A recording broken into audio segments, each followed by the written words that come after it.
Battlestar Galactica is a very unique, dueling, sit-down and inverted roller coaster. I was lucky enough to ride this the end of last year, so this is going to be my official review of Battlestar Galactica at Universal Studios Singapore.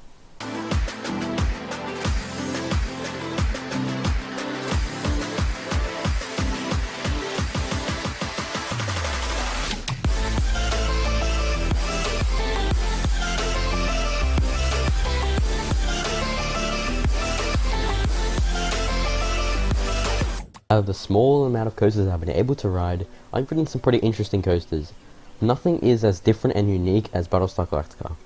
This is the only dueling coaster that I've ridden, and definitely one of the most special ones. This coaster looks very aesthetically pleasing, which is definitely a good thing, especially at a park like a Universal park. So for the sake of this video, I'll be reviewing both sides of this coaster. These coasters are completely different experiences. One is more of a tame family side, and one is more of a thrilling experience with inversions and more of a thrill factor to it. And let's start off with the human side, or the red side. This was actually the first one I rode out of the two, so let's get started off with this one. So the reason why this is actually a pretty unique style of coasters is because they actually have an incline launch. There's not a lot of coasters out there that have these.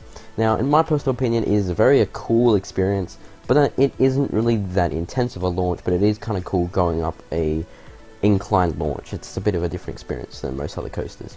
Let's start off with the drop. The drop is definitely one of the better parts of the ride. It isn't really that special to most drops that I've experienced, but in the back you do get some sort of airtime if you're lucky. The whole entire rest of the ride isn't really that special. It does a couple of helixes, bank turns. It's more about the dueling aspect with the other side of the coaster.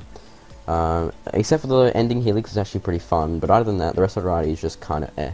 Now, one thing to know that I actually did prefer the front to the back, as the front was vastly more smoother. Now, this is usually obviously our main thing on coasters, but the back row, trust me, is not really the most pleasant experiences. It had a very distinct rattle, very strong rattle. Now, usually I don't really care about this, but I think it's definitely something that you should know if you are not really a fan of that kind of stuff. And it was actually pretty strong that it almost hindered the ride experience. That's just definitely something to know. So in conclusion, of the human side, it is a pretty tame ride, but it definitely has its fun moments, such as the launch, the drop, and the ending helix. Let's move on to the much more superior side, the Cylon side, Grey side, whatever you want to call the suspended side. This is definitely a much better experience in my opinion, but let's get into this. So you're going to start off with the same thing, but inverted as the other one. You're going to start off with that launch, pretty much the same amount of intensity. And I've actually preferred the drop on this side than the other side for some reason. I kind of felt maybe because I got some room on one of my rides, which means the drop actually gave some pretty decent airtime, but maybe that's just why. Now, what definitely stands out to the other side is the Cylon side actually has inversions. It has 5 inversions, and these are actually very caught me off guard, and I was not expecting them. They actually kind of blew me away. I was not expecting them to be actually quite intense as they used to be. The Cobra roll, exiting and entering the Cobra roll was pretty fun. Yes, this ride has dead spots. It has a helix between the Cobra roll and the corkscrew, which isn't really that, anything special. I think it's just because of the scenery and it's for, yet again, the dueling aspect. But once it gets through some of those inversions, it is actually really fun. Whether it's the back or the front, it definitely is a really good experience. Both back and the front are very smooth as well, unlike human, which is a bit odd. One of my favourite parts actually of the ride was the drop into the mist. And this is a bit of an interesting part of the ride. It really did kind of, I don't know, it was a bit weird, because what I liked about it is because literally just after you go into that mist, you go straight up into the vertical loop, and that whole entire sensation was just awesome. Whether it was the front or back, I probably preferred the back, not too sure why. But that was a really awesome part of the ride. But yeah, as I said before, this ride definitely does have its dead spots. It does also a couple of bank turns around the end of the ride as well, which is a bit much. But yet again, as I said, it's more for the dueling aspect. Now, a couple of things to notice here: it does not duel anymore. It's really rare. It's kind of like Twisted Colossus, where maybe if you're lucky, you could get a dueling ride, but they don't really sync the dispatches anymore.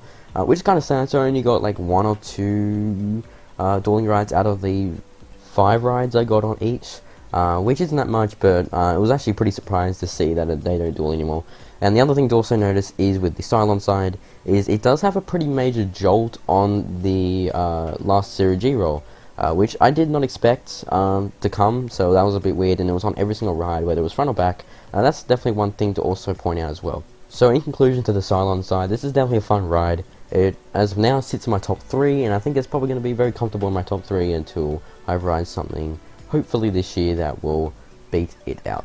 But anyways, thank you guys so much for watching. Let me know if you want to do more reviews. I got a couple of coasters I might thinking of reviewing, but it's up to you guys. But anyways, thank you guys so much for watching, and I'll see you guys later.